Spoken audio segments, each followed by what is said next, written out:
My son leaned across the table and shouted, "Make my wife a joint venture partner, or you're not my father anymore." Every conversation in the private dining room died instantly.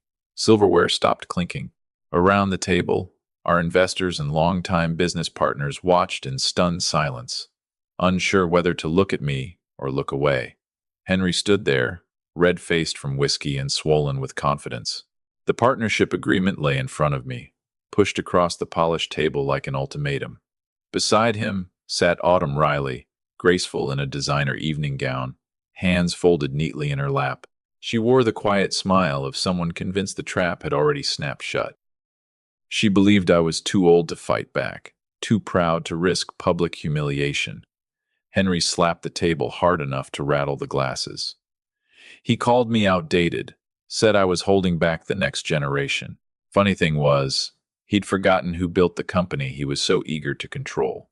The first plans for this business weren't drawn in some corporate office. They were sketched across the hood of an old pickup truck with dirt still on my boots. I met my son's eyes without saying a word. Broken bones heal. Betrayal from your own child doesn't. 20 years of sacrifice had somehow produced a man who believed entitlement was the same as earning something. I never reached for the pen. Instead, I buttoned my suit jacket, looked at Autumn, and caught the brief flash of frustration she couldn't hide beneath her polished smile. Then I turned and walked away. My footsteps echoed across the marble floor as the restaurant disappeared behind me. The cold night air hit my face, but it wasn't nearly as cold as what I'd just left inside. My name is Paul, and this is the story of how I taught my son and his wife the most expensive lesson of their lives. If you're still here by the end, tell me what city you're watching from. I'd like to know how far this story has traveled. I stood beneath the streetlights while the celebration continued inside. They thought the old man had surrendered. They believed they'd forced the founder out of his own empire. What neither of them understood was this: no building survives once its foundation is compromised, and I was the only man who still held the original blueprint. Their victory had come far too early. I drove through the empty streets until the dashboard clock rolled past 4 in the morning. When I unlocked my office, darkness greeted me like an old friend. The room smelled of aged files, sawdust, and unfinished work. I left the lights off. Streetlights spilled through the glass walls, stretching long shadows across the floor. I eased myself into the worn leather chair as the familiar ache in my knee reminded me of decades spent on construction sites. Every change in the weather carried another memory. Henry saw a 15-story headquarters and assumed it had always been there. He saw millions in assets and believed success had simply appeared. He never saw the blistered hands, the 18-hour days, the concrete baking under summer heat, the winters that cut through steel, or the nights I stood alone on swaying scaffolding inspecting every weld because failure wasn't an option. He inherited the finished building. I remembered every brick beneath it. 20 years of fingerprints still lived on that desk. As I ran my hand across the worn wood, my fingers stopped at a deep scar left by a steel ruler long ago. In an instant, I was back where it all began. Back then, I owned an aging pickup, a rusted toolbox, and little else. The most valuable thing in my life wasn't equipment or money. It was my wife, Sarah. She sat beside me outside construction trailers, sharing cheap, boxed dinners without a single complaint. She stayed awake while I rewrote blueprints until sunrise, reminding me that a strong foundation could survive any storm. When Henry was born, I promised her our son would never struggle the way we had. Every overtime shift, every missed holiday, every sacrifice became another brick in the future I was building for him. Sarah never lived to see what that future became. The company survived. Our family didn't. The little boy I once carried on my shoulders was now ready to hand his mother's life's work to a woman he'd known for less than 6 months, all for one approving smile. That realization burned for only a moment before the pain froze into something far more dangerous. I opened the bottom drawer of my desk and pulled out an old black backup phone buried beneath stacks of project files. It still held one number I never thought I'd need again. The private investigator answered on the third ring. "I need everything you have on Autumn Riley," I said. "No rumors, just facts." There was a long pause before he spoke. By the time the call ended, I wasn't angry anymore. I was shocked. Suddenly, the last 6 months looked completely different. I could still remember the day Autumn walked into Henry's life. She seemed almost too perfect, soft-spoken, modest, thoughtful, always talking about loyalty, family, and building a future together. Henry fell for her almost immediately. I didn't. It wasn't anything she said. It was what she watched. Every visit to my house, her eyes lingered on the artwork, the antiques, the architectural models, anything with value. She always found subtle ways to steer conversations toward company ownership, executive authority, or who controlled our biggest projects. At first, Henry brushed off my concerns. Then he slowly stopped asking for my advice altogether. Loyal employees began telling me the same story. Autumn filled his evenings with quiet suggestions. She convinced him I was old-fashioned, that my methods belonged to another generation, that the company needed fresh leadership to keep growing. Conveniently, she believed that leadership should include her. Little by little, Henry stopped seeing experience as wisdom and started treating it like an obstacle. Every discussion about engineering standards turned into an argument about innovation. He accused me of standing in his way, never realizing the rules he hated were the reason the company had survived for 2 decades without a single catastrophic failure. Autumn never fought me directly. She didn't need to. She praised Henry, fed his ego, and let him believe every decision was his own. By the time we sat down for dinner that night, she'd already won the battle long before anyone signed a piece of paper. Henry believed he was defending the woman he loved. In reality, he was tearing down the very foundation his mother and I had spent a lifetime building. Autumn had turned my son into a piece on her chessboard. Her mistake was assuming I had stopped thinking several moves ahead. She saw an aging contractor clinging to the past. She forgot that every builder tests the ground before trusting it with a foundation.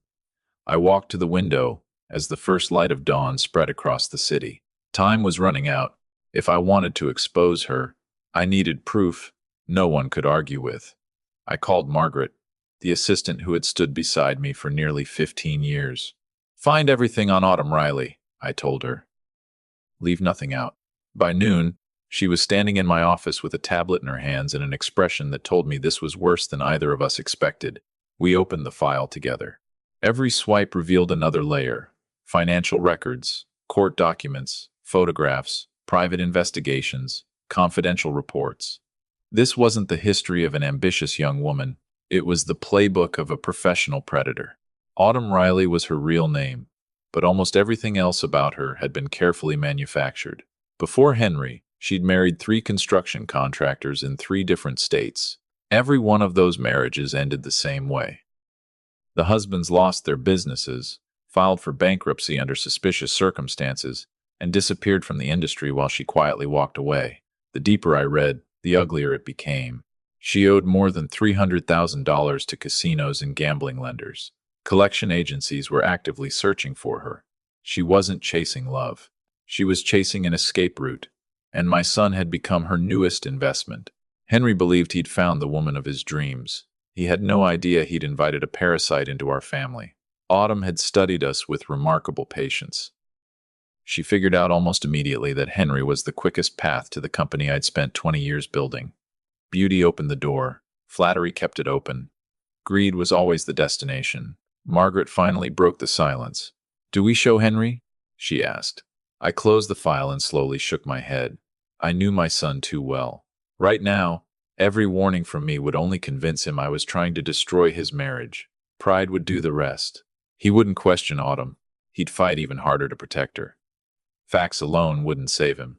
They would only push him deeper into her hands. No, exposing her wasn't enough. She had to expose herself.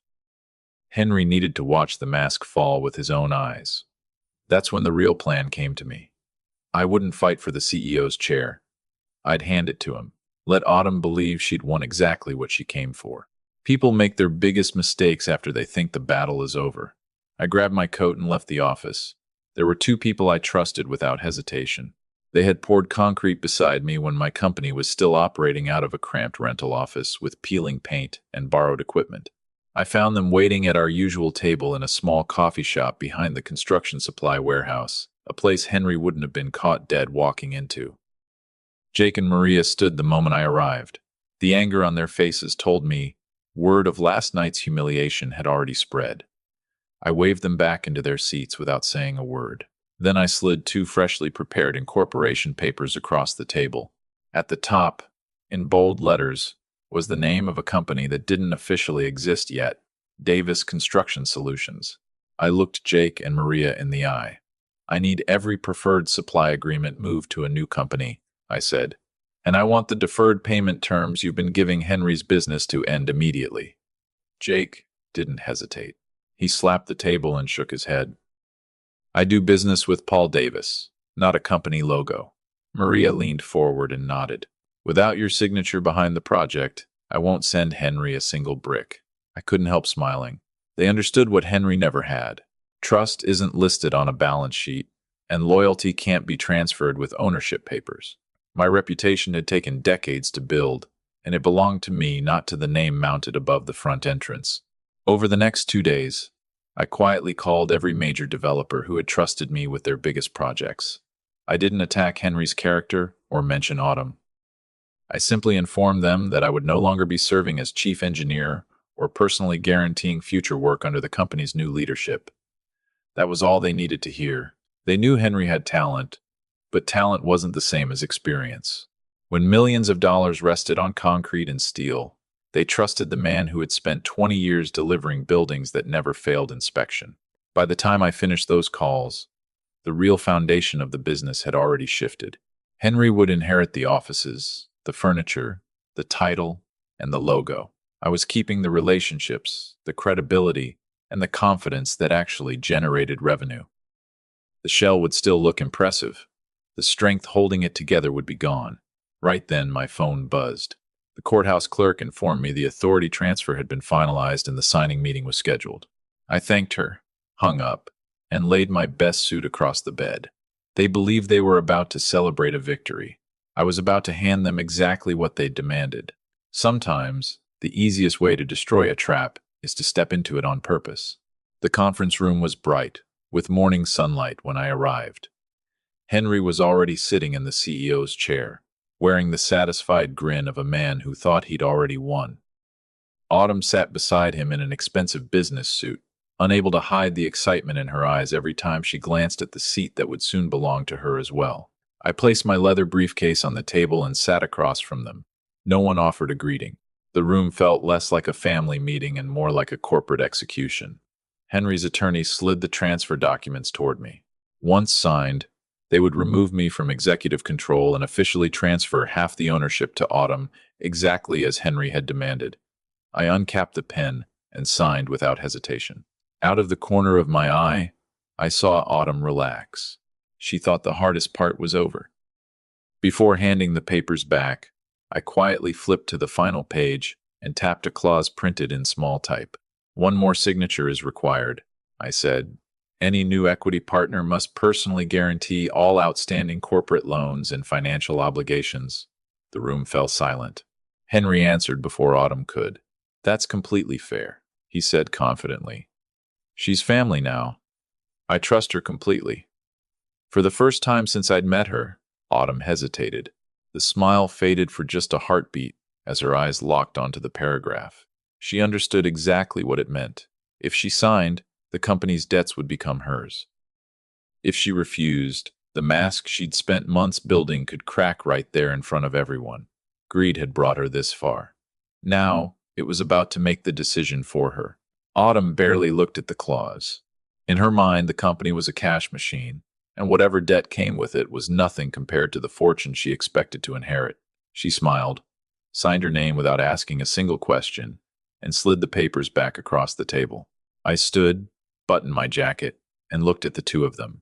"Congratulations," I said. "This is going to be a valuable lesson for everyone." Then I walked out of the boardroom I'd called home for the past 20 years. Behind me, Henry and Autumn celebrated what they thought was the biggest victory of their lives. They believed they'd just claimed a gold mine. They never realized they'd locked themselves inside the trap. 3 days later, that trap sprang shut. Early Monday morning, I was sitting in my new office at Davis Construction Solutions, enjoying a quiet cup of coffee, when my phone began lighting up with messages from former employees. Autumn had arrived at the old company, acting like she already owned the industry. By 9 o'clock, reality arrived. Jake's concrete trucks never showed up. Maria's steel shipments were canceled. The flagship East Side project came to a complete standstill. Heavy equipment sat idle. Hundreds of workers waited with nothing to do. Every minute cost thousands of dollars. Henry immediately called Jake, expecting the problem to disappear with a single conversation. Instead, Jake calmly told him the previous supply agreement had ended with my departure.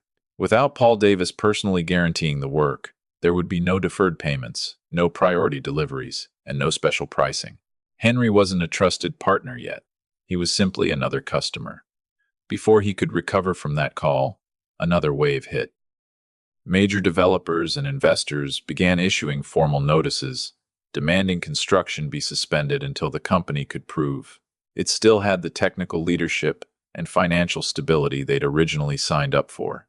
My name was no longer attached to their projects, and neither Henry nor Autumn had earned enough credibility to replace it. The contracts they'd celebrated only days earlier were already beginning to unravel. Then came the blow none of them saw coming. Autumn's creditors finally caught up with her. News of her becoming a 50% owner of a successful construction company spread fast. Casino collection agencies suddenly had a valuable target. Calls flooded the office all morning. Before lunch, men with reputations, no legitimate business wanted anywhere near its front door, began asking the receptionist where Autumn Riley could be found. Her confidence disappeared almost instantly. She locked herself inside her office, and no amount of expensive makeup could hide the fear on her face anymore. Henry stood in the middle of the chaos, watching the company grind to a halt. The partnership agreement he'd forced me to sign had become a noose around his own neck. At last, my phone rang. It was Henry. Gone was the arrogance. His voice shook as he begged me to come back and save the company before everything collapsed. I let him finish, said nothing, and quietly ended the call. Then I opened my briefcase and pulled out the final set of legal documents I'd prepared days earlier. The time for planning was over. It was time to finish what they had started. When I walked back into the old company's conference room, it barely resembled the place I'd left 3 days before. The confidence was gone. Henry sat hunched over the table, exhausted and overwhelmed. Autumn stood silently by the window, her face pale, her eyes fixed on the parking lot below, as if she expected another creditor to walk through the front doors at any moment. The phones outside the conference room never stopped ringing. Every unanswered call meant another problem getting worse. I set a thick stack of documents on the glass table. The sound echoed through the silent room, and both Henry and Autumn looked up at once. Henry stared at me like a drowning man spotting a rescue boat. "Dad, please," he said. "The banks are demanding payment. Suppliers have cut us off. Everything's falling apart." Autumn rushed in before he could say more. Her voice suddenly soft again, as though the last few months had never happened. She insisted it was all a misunderstanding. She said we were family and families solved problems together. I met her eyes, smiled once, and slid the documents toward her. "Read them carefully." The first notice revoked every intellectual property license tied to the company's proprietary construction systems and project designs. Those technologies had never belonged to the corporation. They belonged to me personally. The moment I resigned, the company lost the legal right to use them. The next folder contained copies of the loans Henry had approved after Autumn convinced him to expand aggressively. Page after page showed new liabilities carrying both corporate and personal guarantees. As Autumn read, the confidence drained from her face. Her hands began to shake. "No, this can't be right," she whispered. "I own half this company. I have rights to everything." I leaned across the table. "You own half of an empty shell," I said evenly. "But you're responsible for every dollar attached to it. Welcome to the business you wanted so badly." She dropped into the chair without another word. The signature she'd written with such confidence only days earlier had become a set of handcuffs. Her gambling debt hadn't disappeared. Now she'd inherited suspended projects, breached contracts, bank obligations, and personal liability on top of everything else. Henry looked from the documents to Autumn, then back at me, completely lost. "Why would you do this to us?" he asked. For a moment I saw the little boy I'd raised, instead of the man sitting across from me. "When a foundation is rotten," I replied quietly, "you don't patch the cracks. You tear it down before someone else gets hurt. I left the room knowing the hardest part was still ahead. I wasn't waiting for another business meeting. I was waiting for Autumn to reveal who she really was. Predators never stay loyal to sinking ships. They abandon them. The next morning proved it. Autumn was gone. Before disappearing, she'd emptied every remaining dollar from the company's emergency operating account and left divorce papers on Henry's desk. She didn't leave a note. She didn't answer her phone. She simply vanished, taking the cash and leaving my son buried beneath the wreckage she'd created. By the afternoon, Henry had lost everything that mattered. The woman he'd defended against his own father had walked away without looking back. Hours later, the door to my new office flew open. Henry stepped inside looking like he'd aged 10 years overnight. His suit was wrinkled, his beard unshaven, and his eyes were red from exhaustion and regret. The confident executive who demanded my company was gone. All that remained was a broken son standing in the ruins of his own decisions. Then, without saying a word, he dropped to his knees in front of my desk, and the sound of his sobbing filled the room. Henry clung to my knees, apologizing through broken sobs. He admitted he'd believed every lie Autumn had fed him. He confessed that he'd destroyed everything his mother and I had spent a lifetime building. Then he begged me not just to save him, but to save what was left of the Davis family name. For a moment, I thought seeing him suffer would feel like justice. It didn't. All I felt was the weight of being a father. I looked down at the man kneeling before me and saw flashes of the little boy who used to chase me around construction sites wearing a hard hat that kept sliding over his eyes. I'd promised Sarah I would always protect him. But protecting him didn't mean rescuing him from every consequence. If I pulled him out too soon, he'd never learn what had buried him in the first place. So I said nothing. I let him stay there. 10 long minutes passed before the crying finally slowed. Only then did I walk to my desk, open the top drawer, and pull out a single sheet of paper. I placed it in front of him. "This is your last chance," I said. Henry looked down, expecting a rescue plan or a check large enough to erase the disaster. Instead, he found an employment contract. Junior project manager, Davis Construction Solutions. The salary covered little more than basic living expenses. "If you want your life back," I told him, "you start where everyone else starts. On the job site, you'll carry materials, study blueprints, mix concrete, inspect foundations, and earn every promotion the hard way. No shortcuts, no special treatment, just work." Henry stared at the contract for a long time. When he finally looked up, the anger was gone. So was the pride. For the first time in months, I saw humility. Without another word, he picked up the pen and signed his name. That was the day we stopped trying to save the past and started building something new. Every morning, Henry rode with me to the construction sites. I expected more from him than I did from everyone else. If he made a mistake, I corrected it. If he fell behind, I pushed him harder. I never called him son while we were on the clock. Out there, he had to earn his place like every other employee. And he did. He showed up early. He stayed late. He accepted criticism without excuses. Day by day, brick by brick, he rebuilt something far more valuable than a business. He rebuilt his character. Trust doesn't return with a signature. It returns through consistent actions repeated over time. Months later, I stood at one of our newest job sites and watched Henry studying a set of blueprints beneath the afternoon sun. His skin was darker from long days outside. His hands were rough again, and the quiet confidence I'd once feared was gone had finally returned. This time it wasn't built on entitlement. It was built on honesty, discipline, and hard-earned respect. The company survived. More importantly, so did my son, and that became the greatest victory of all.